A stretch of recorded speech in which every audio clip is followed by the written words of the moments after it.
Ladies and gentlemen, welcome once again to another episode of the Think Clinical Podcast. My name is Hamza. It's amazing to be here. We appreciate everything that you do for us. If you haven't done so already, please remember to subscribe, like, and share, so that anytime we have any new updates, you are able to get notifications to this. Today we are going to be talking about some very important stuff in here, and one of the things that really is important to me is planning.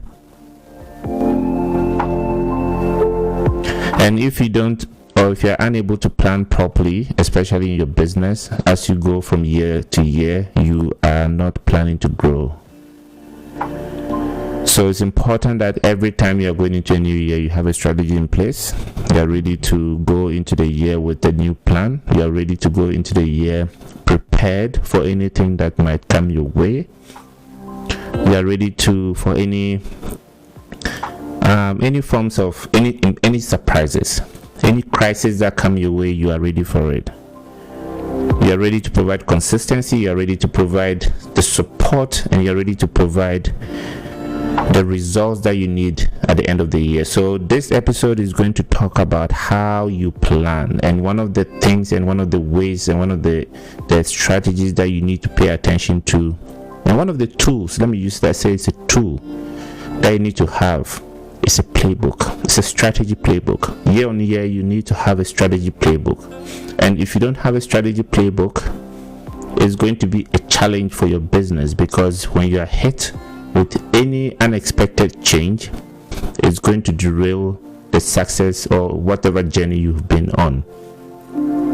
So the playbook is going to be the backbone to your business. It's going to give your business clear directions. It's going to give everybody clear directions. It's going to give you consistency, and it's going to give you the ability to adapt. And again, as I said, I'm big on planning. You need to plan every single thing that you're going to do. You need to think about the consequences and sometimes the unintended ones. And when you're ready, it becomes easy for you to be able to appreciate what had to be done and what had to be changed, what had to be stayed with or stuck with, and what had to be changed. Let's talk about why. First of all, if you want to ever provide any form of clear alignment or clear direction, clarity and alignment in your company, the playbook is the most important thing. So you have your executives, you have your managers, you have your clinicians, you have your nursing staff, you have your supporting staff, or whatever your business is in the healthcare space. Everybody needs to be aligned on what the big picture looks like for the company. So the playbook aligns everybody, because it comes as a result of input from all these people, and everybody is able to see themselves or a piece of themselves in that book and how they fit into the big picture. The second most important thing, especially for me, is consistency. I am big on consistency. I'm big on providing consistent results, consistent feedback, consistent decision making. And the playbook is one of the tools that will allow you to be able to provide that consistency to your decision making process.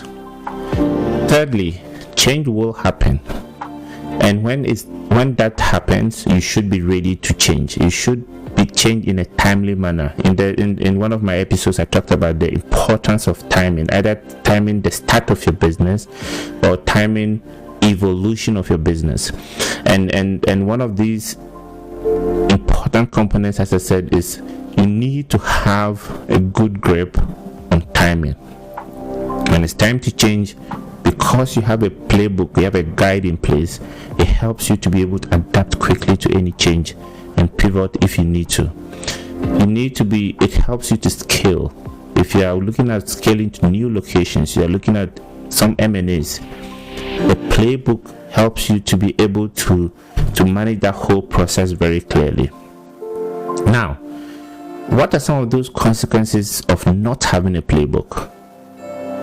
Regulations, which is heavy in the healthcare industry, is one of the things you fail in if you don't have a playbook, or you don't have a plan, you don't have a clear alignment of what needs to be done at each time, because it keeps you on the alert for any changes that might happen in any regulatory space, whether it's OSHA, whether it's your HIPAA, whatever changes happen, you're ready for it. 2, if you don't have a playbook, you provide inconsistent patient experience. So you're going to have patients who come in on a good day, have a good day, on a bad day, have a very bad day. There's no consistency on how you're delivering that service to anyone. So it becomes a very, very difficult thing for you as a company to be able to assure or give confidence to patients and say, anytime you come in, we can guarantee that you have this experience. Now, the third thing is that you become very inefficient when you are hit with crisis. So the pandemic put a lot of businesses out of business because they did not have a strategy in the first place that they were working with without the pandemic. So being hit with the pandemic just puts you in a different space that you cannot even relate with. And the most important thing that you need to look at is that when you are doing mergers and acquisitions and you don't have your processes very well lined up, they fail. Integrations, any form of acquisitions or mergers that you plan on doing, if you don't have your dots and your lines very well aligned, that will fail. So how do you create a playbook for your healthcare industry? First thing you need to look at is that you have to clearly define what your vision is and what your goals are. Let's look under that. What you need to do is look at the why behind your business. Why are you in this business at all? Why? What's the reason? And if you can define and clearly articulate your why, then it helps you to be able to put together some short-term and some long-term goals. And then you're able to align your goals with your mission. So if you look at the first, so that's the first thing. The first thing is that you need to define those goals. Now, when you define your goals internally, you need to go out there and look at what is happening. So you need to go do a SWOT analysis, and that SWOT analysis is going to help you look at what your strengths are, what your weaknesses are, as against the opportunities out there and the threats out there.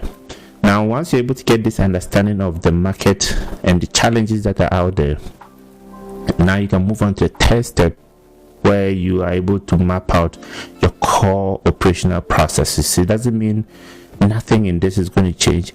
It's just something that you are mapping based on all the information you have, based on your vision and goals, and also based on what you're finding from your analysis of the market out there and the challenges that you're potentially going to face. So you're going to be looking at patient billing, for instance. How am I going to be able to do that more effectively and efficiently? Patient scheduling, how am I going to do that more efficiently and more effectively? Clinical workflow, how does it look like for me? How can I beat my competition because I know the opportunities are out there? How do I take advantage of those opportunities? How do I leverage my strengths so that my weaknesses don't come back to head my business? The other thing you need to do is to also include your financial and operational metrics. Make sure that you have them very well aligned. Are you going to be looking at patient satisfaction scores? Are you going to be looking at cancellation rates, no-show rates? Make sure the patient satisfaction scores are high up there, and also create a crisis management plan. And then the last thing I always say is that make sure you have a space or a place for incorporating technological tools. Now, how do you use it effectively? The first thing you need to look at is that your team and everybody in that team are well trained for whatever is in your playbook, because if you don't have the people to execute what you've planned, you are not going to be very successful. Now, make that playbook accessible. That's the second thing you need to look at when you want to use it effectively. Make sure that the people looking for it and wanting to see it can find it wherever they need to. Thirdly, review and update it regularly, which means that you have to make sure that if there's any change, if something is not working, you're always on top of it and you're always in the position to change it before it starts hurting your business. And then use it as a decision-making tool. When you're faced with challenges or you're faced with opportunities, make sure you're using it consistently as a decision-making tool, because then it aligns everybody and it helps you to be able to navigate some of those challenges or opportunities that you probably have. What content should you be looking at? Create a beautiful executive summary again that tells your vision, your mission, your goals, your core objectives. That's very important. You need to look at your operational guidelines. That should be in your playbook. What are the operational guidelines you have? What are the standard operating procedures that you have? management for daily tasks. You need to put detailed workflow for clinical and administrative staff. They need to see what they have to be doing on a daily basis. You need to add compliance and risk management to your playbook. You need to have, again, performance metrics. That's another thing that you need to be clear on what you're measuring. You need to be clear on crisis and contingency plans. What are emergency protocols for data breaches, for public health crisis, for operational disruptions? You need to have these in there. You need to look at a technological strategy. What tools or platforms are you using now? And how are you going to leverage those to be able to provide the best form of care to clients? And your staffing and training plans, look at all those too. So anytime you have this, it helps you, because in scenarios like the pandemic, playbooks are very invaluable. When you are looking at compliance audits, playbooks would help you out a lot. When you are launching a new service line, playbooks will be very, very instrumental in that. When you are merging with another practice or doing mergers and acquisition, playbooks are the most important things that will help you. So playbooks, even though I keep saying they are tools, they are guides, they're actually the backbone of an industry like the healthcare industry that is always evolving. It empowers your business to operate efficiently, and it also helps you respond to challenges very, very effectively. And then you are also able to scale confidently.